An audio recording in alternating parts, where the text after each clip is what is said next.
लीला और लकड़ी का कासल। एक छोटे से गांव में लीला नाम की एक लड़की रहती थी। लीला गरीब थी, लेकिन उसमें बहुत मेहनत और ईमानदारी थी। उसका परिवार बहुत गरीब था। उसकी माँ बीमार रहती थी और लीला को ही घर के सारे काम करने होते थे।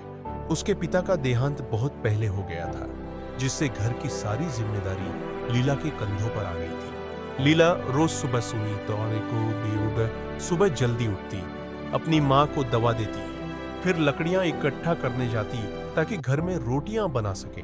वह घर के छोटे से चूल्हे पर लकड़ी जलाकर खाना बनाती थी। कभी कभी जब लकड़ियां कम हो जाती तो लीला आसपास के जंगलों में जाकर सूखी लकड़ी की तलाश करती। एक दिन जब लीला जंगल में लकड़ियां इकट्ठा कर रही थी, उसने देखा कि एक लकड़ी का बहुत सुंदर और बड़ा कासल पड़ा हुआ है। कासल से एक मीठी सी आवाज आ रही थी, जैसे कोई उसे बुला रहा हो। लीला ने डरते हुए पास जाकर देखा और देखा कि कासल के अंदर एक बुजुर्ग आदमी बैठा था। बुजुर्ग ने लीला से कहा, तुम्हारा दिल बहुत अच्छा है लड़की। तुम्हारी मेहनत और समर्पण को देखकर मैं तुम्हारी मदद करना चाहता हूँ। तुम्हारे पास जो लकड़ी है उसे छोड़ दो और यह कासल ले जाओ। इसमें तुम और तुम्हारी माँ का जीवन बदल सकता है।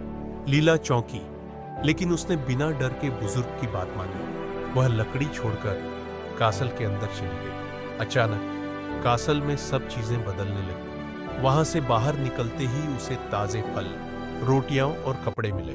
उसकी माँ को भी अचानक अच्छा महसूस होने लगा। लीला ने देखा कि कासल उसकी माँ को स्वास्थ्य से संबंधित दवाइयां और उपचार भी दे रहा था। लीला ने उस कासल को धन्यवाद दिया और अपने घर को और भी अच्छा बनाने के लिए उसका सही उपयोग किया। धीरे धीरे उसकी छोटी सी मेहनत और अच्छे दिल के कारण उनका जीवन बदलने लगा। लीला ने सीखा कि सच्ची मेहनत और ईमानदारी से किए गए काम कभी बेकार नहीं जाते, और अगर दिल में अच्छाई हो तो कोई ना कोई रास्ता हमेशा मिल जाता है। सीख: मेहनत, ईमानदारी और अच्छे दिल से काम करने से हमेशा अच्छे परिणाम मिलते हैं।